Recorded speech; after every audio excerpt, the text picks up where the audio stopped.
Well, with Brent surging, it's a good time to take stock of what this does in terms of economic impact on India. Let me bring on board Aurodeep Nandy, or rather Dr. Aurodeep Nandy, India economist, executive director at Nomura, joining us.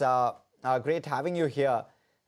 Give us a sense, Aurodeep, with Brent at 120 on the barrel, uh, how big or how bad is this for India? There's also pressure on the rupee visible this morning.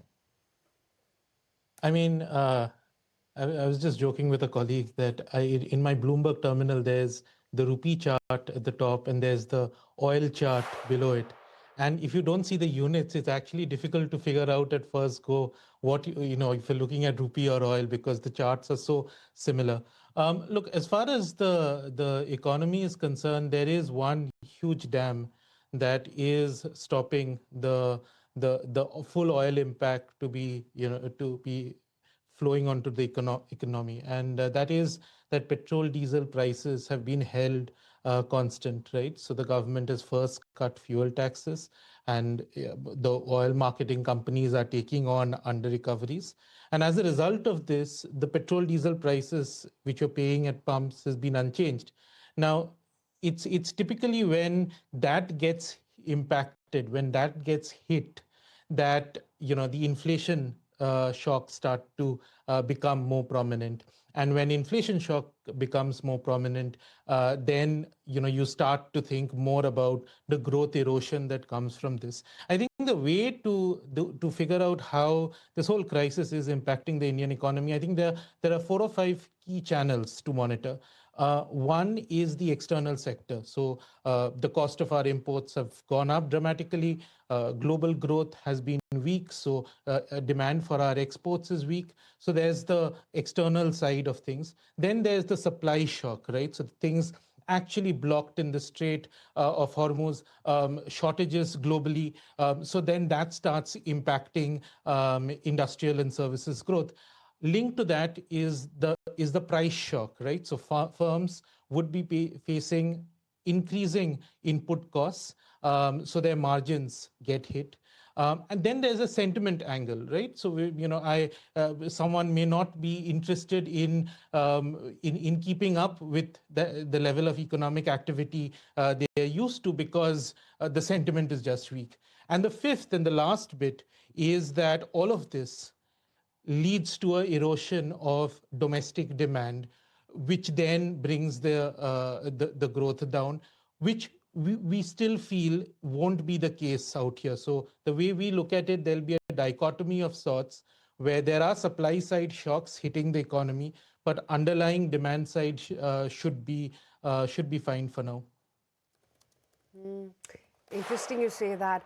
But, just wanted to understand, Aurodeep, from you, and back of the envelope calculations, while no one can predict where crude is headed next, but now with, other factors at play as UAE now, getting off from OPEC and OPEC Plus, wanted to understand at what price level of crude does it begin to hurt the current account deficit meaningfully?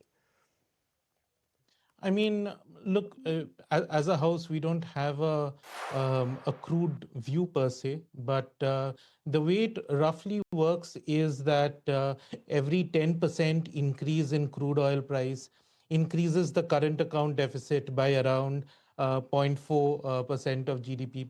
Our FY27 forecast at this stage is around 2% of GDP. Typically, historically in India, economists start sweating when it reaches sort of 3 and above for current account deficit. But look, I think it's also important to understand that even if even though historically current account deficit might be lower than it was previously, ultimately it's about the capital flows that are there to fill this the hole, which to fill what is going out of the hole from the current account, right? And unlike in the past, net FDI has been quite low. FII outflows have been happening. So, you have the capital account is not there to support. So even with a small current account deficit, there is an external risk that sort of emerges just because even before the crisis, we were having an issue with getting enough foreign capital to come in. So I think from a balance of payments side, which is current plus capital account, it's probably going to be pretty wide this year. Aurodeep, hi, Sajid here. You spoke about the supply shocks. You also spoke about how the current account deficit may be under pressure. But the data points which are coming after 2 months of this West Asia crisis are not reflecting this supply shock. By when do you see the supply shock, coming or getting reflected in the numbers, either globally or in domestic numbers? While we all anticipate that inflation may go up, there is a oil price under recoveries which is there, but it's getting absorbed as we speak. So I think it's very interesting you mentioned this because the March data is, and this is the first month since the crisis has struck, and it's quite mixed, right? And it's at one level it's a bit confusing because on the one side we had the core infrastructure data index, which is around 40% of the industrial production index, and that showed a massive slowdown in March. Have a look at the merchandise export data. Again, slowed down quite a lot for March. And this kind of reflects some of the pressures that firms are facing.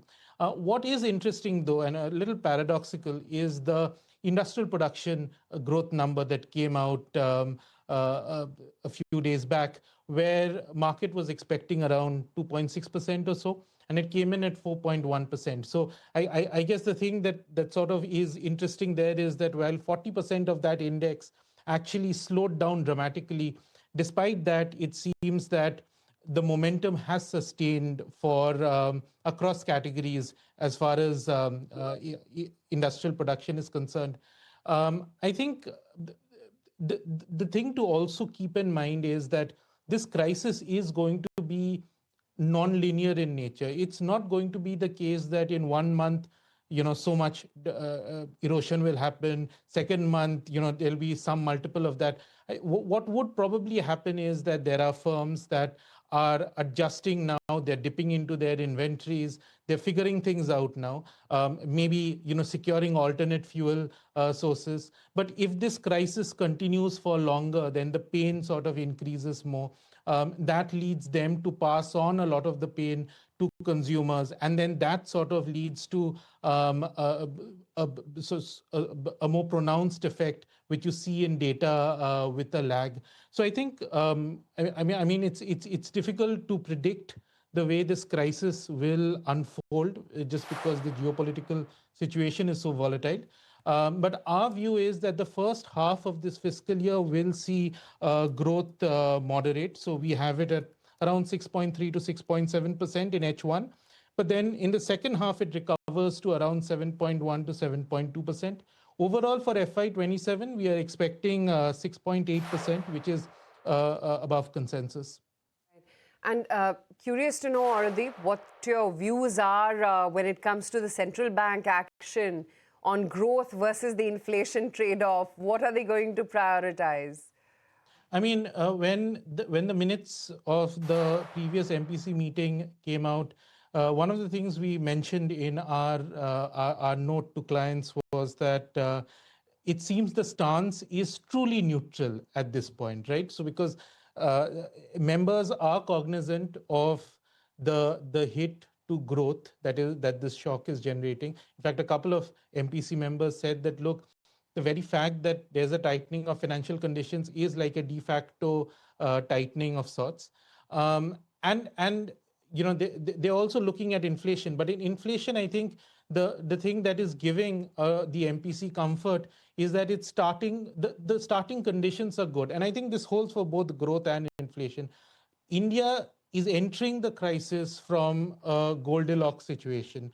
Growth was recovering, inflation was low. So you're talking of 2% inflation rising to wherever 4.5, 5, etc. So I think there is the fact that you're starting from good conditions gives the RBI a longer runway just to see how this crisis plays out. So I think in a crisis situation like this, the RBI will probably be looking at the data quite keenly to figure out, does this really need a rate hike, or will this be counterproductive? Our view is that the RBI doesn't hike in the foreseeable future. So this year we've not penciled in any hikes. That the RBI remains on policy hold. And Aurodeep, you suggested that if this conflict were to prolong, there will certainly start to see probably concerns cropping up. Till what stage, if this conflict were to go on, are we largely insulated and we don't see major impact? And beyond what stage could there be, real ripple effects that the economy sees? And could you, if you can give us a perspective and try and quantify that? I know it's tough, but give us a sense. I think, I think the major sort of breach, as I said at the start, is what's going to happen to petrol diesel prices, right? If you look at the Russia-Ukraine war back a few years back, you notice that petrol diesel prices picked up quite a lot, which then translated to higher inflation, and then that spilled on to growth. So a quick answer to that is if you have petrol diesel prices constant, right, which means that the economy would be relatively insulated from the shocks that are actually coming right now. But I think eventually, if you hit a point, right? So, for instance, the conflict goes on, and oil is actually sort of remains elevated, then there will be a breaking point for oil marketing companies, and then the government needs to take a call: should we pass this on to consumers? I think when that happens, right, then that generates add some 20, 30, 40 basis points to inflation. And when that transmits, then purchasing power gets impacted. So I think that's sort of the way it flows from in terms of actual purchasing power. There is the other channels, which is that you could have a situation where sentiments have been hit, and then that depresses investment activity, that depresses consumption activity. But as I said at the start, all of this can be very non-linear. So it's not like, I mean, it's a wrong way to think that, it's been a month, it's been 2 months, it's happened now, it won't happen later. Probably people are absorbing the pain now, and then eventually it shows up. First margins get hit, then prices start to increase, and then the other impacts show up in the economy. So a lot of this could actually happen in a very non-linear fashion. Quite interesting. Aurodeep, so good chatting with you today. Thanks for joining in with that insight. Thanks a lot. Okay, let's take a very quick break. When we come back, lots more chat lined up on the other side.